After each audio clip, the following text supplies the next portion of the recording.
what's the fly in the ointment? You just went over this, explaining how we're getting something from us. What's given us toll roads replacing free roads we've already built? It's not happening. Tell me where that's happening. 121. You hadn't built that road.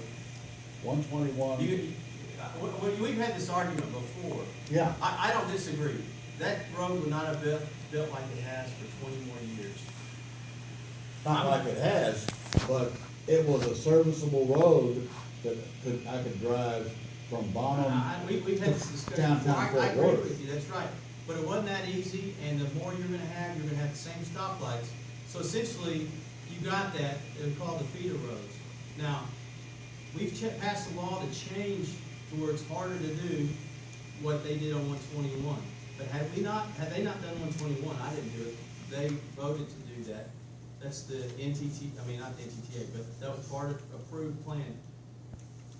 Toyota would not have brought their headquarters and built it in Collin County, where hopefully some of our people can go work if they wouldn't have access to transportation. And because we haven't increased funding in transportation, we haven't made it a priority, which I've been fighting for the last several years. We've had to have more toll roads. And that's why we have to go back. We've issued $17 billion worth of bonds, which the Texas taxpayers voted. And that helped jumpstart a lot of our programs. And I'm glad we did, because we borrowed at the lowest interest we've ever had. And when the recession hit, Texas was the only one building roads. And so it was a good deal. It turned out to be a good deal. But we're going to have to pay that interest off. Some people says instead of giving tax breaks, maybe we need to pay off the debt so we don't have interest. And then some people like that concept. I'm not opposed to paying the debt. I like to get the bills paid, then we go to that. So those are kind of the discussion we have on transportation. But So the toll roads decision was the legislature, not these federal councils. no, they have to authorize it. And they have to set they have to be involved in setting the toll rates too, the way it's set up. So that you don't have I won't tie you up. have it run off. There's a set kind of uniform deal to do. You love toll roads when you need them and you're using them. Some people, I hear a lot of people like them, and then other people that don't, and they avoid them. But I promise, the people I see on toll roads, a lot of them are guys who get 2 or 3 jobs done a day instead of 2. So, it's challenging. They told me that until I've had enough trips, they won't bill me, and that they don't send bills for non-Texas plates. Well, they changed that. They have, okay, good. That's it. I just want fairness. I want people that use it, pay for it. So That's fine. we want fairness. Deal with that now.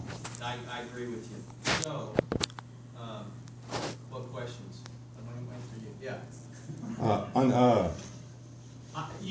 Are you filming that? And please identify yourself. I'm Andre Esparza. I live in Denison. Yeah, we talked before. And Yeah. Appreciate that conversation. I have a question about the House Bill 195 that states that if you can legally purchase a handgun, you should be able to carry it open or concealed without any license. Yeah, and thanks for coming this evening. Yeah. And you were a little late. And who about you? Are you filming also? Yes, sir. What's your name? Steven. Steven. Okay, glad y'all are here. Well, can I get an answer to that question? Or? Oh, you bet. Okay. Yeah. House Bill 195 is a bill that's out there. We're going to see how it goes through the session. I think there'll probably be other bills filed related to open carry. Correct. I told you in my conversation, my goal this session is to make sure that we get open carry passed for concealed handgun licensees. That's my focus. And as I shared with our conversation, lengthy conversation that we had, I'm not opposed or in any way against the concept that you're thinking or that you're doing, as long as it doesn't interfere with reciprocity, so that our concealed handgun licensees don't lose the right to go across state lines and so and carry their guns. So we have to be careful and smart in what we do. Yeah, this bill doesn't affect that at all. We're going to make sure that anything that passed doesn't, and that's the commitment. Until we know that for sure, and again, there'll be other bills filed. We'll see which ones are good. I'm going to be working with our senator to pursue one to give concealed handgun license the right to carry open carry, just like they do in Oklahoma. I think it's important that if our citizens can do it, they go across the river in Oklahoma, we ought to be able to do it here. I've had a lot of good support for that concept and look forward to pushing it. You took some stuff that I said and some of the organizations that you are involved with, put a lot of things out there that weren't correct in our conversation. I'm not saying you did, Right. but they did.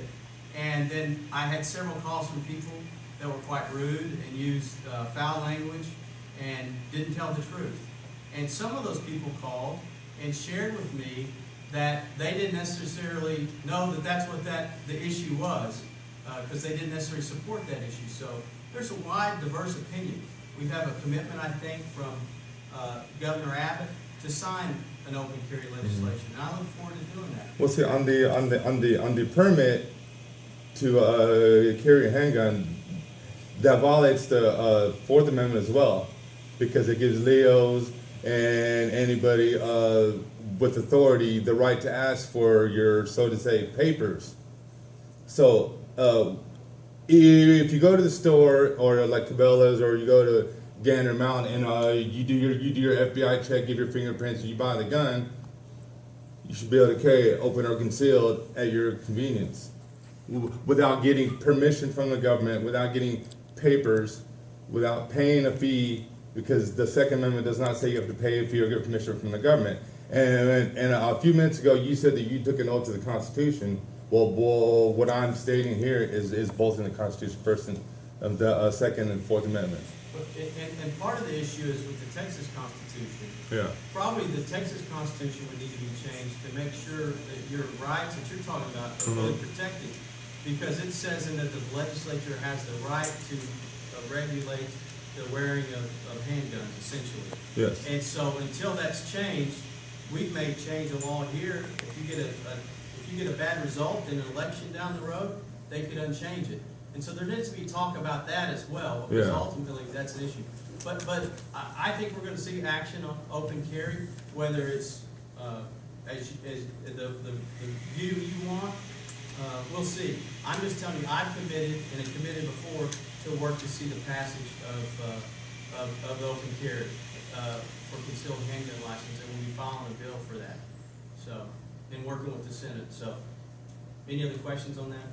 Yes, sir. Not necessarily on that. Right now, as a CHL holder, it's illegal for a person to carry it in church. It's up to the church. Well, it's up to the church, actually. Yeah, it's a defense prosecution. And those are some issues we need to look at. How do we change some of that to where, because I know. It's prosecuted for it, rather. Right, it's a defense of prosecution is the way it's The written. person sits down and his jacket Well, that's, shows his firearm. no, we passed a law regarding incidental disclosure. We passed it to where incidental disclosure. Now, if you're, Well, but Well, I know what you're saying. You're in If you're in church, church, it's yeah. against law if you've been in church, right? yeah, it's a but it's a defense to prosecution. I mean, it's if you look at it, if you're in church and your church does not have the 30-6 sign, you're not going to get prosecuted for it. That's true. It's strictly up to the church's decision. But at the end of the day, we need to clarify that language. Okay. I don't disagree. I'm not arguing with you. I'm not saying I carry in church. Yeah, I think it can be better. I think it can be better written so that the main thing we want clarity in laws, so that people know what's expected of them, especially when it comes to that. We've had some great, Second Amendment legislation last few sessions with the parking lot bill, which was great, with the Castle Doctrine, the incidental disclosure. This last session to reduce the time and I think make it more rational for the classes that you have to take. I think we're going in the right direction, but we have to, with CHL, to protect and maintain the reciprocity. Those are some of the limitations that we have when we go in other states. Well, I would just like to see it, boy, if a person does carry in church, there wouldn't be a chance for prosecution. if the pastor says, yeah, I like you, Joe, but I'm going to. Well, if they don't have the sign though, you're not gonna get prosecuted, right? Well, it's not quite like that. That's why we need to clarify it. It's a defense prosecution. You're not gonna see, you know,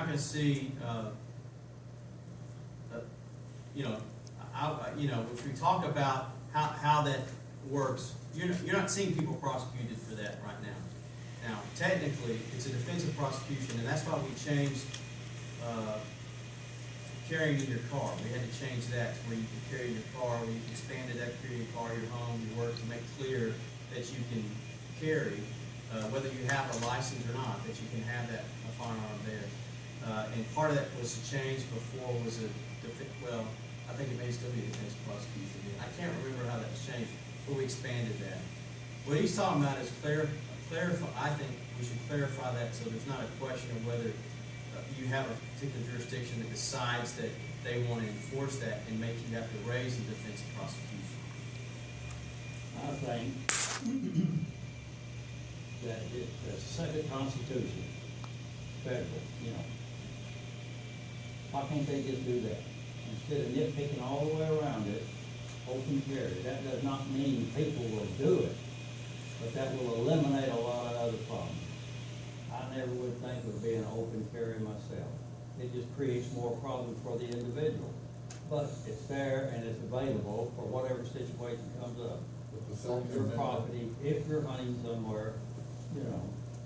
we don't need to, my whole contention is we don't need to create more laws, because one, nobody ever reads them anyway. I mean, I've lost faith that people actually go through, especially when there's 2,000 pages. The Second Amendment gives us the right to have, to carry a gun, period, end of sentence. We don't need more laws, especially on the federal level, with this bunch up there, making up more stuff. They don't, first of all, they don't read it. It doesn't matter what law that they put in place. You know, I got my handgun carry license in 1791, and I wasn't even born yet. And Exactly. The rest of us. It's that simple. Yes, sir. I understand what you're trying. It's not consistent. That's what the deal is, right? Yeah. Consistency. You can carry a gun inside your car with no license. You carry an AK-47 on the street with no license, but you can't carry a .22 revolver outside of your car with a license. Come on, see, it's not consistent. Well, it's not that it's, well, nothing's consistent, but again, the point is, if you look at any federal law regarding what the subject is, it's thousands of thousands and thousands of pages. When I go back to trying to get my citizenship, there was some law that some senator wrote somewhere that if you got here prior to August 1st, 1972, you're automatically a citizen. Nobody could explain the law. I just went with it. I'm like, all right, great, let's do it. It didn't work out either, but that's beside the point. My point though is that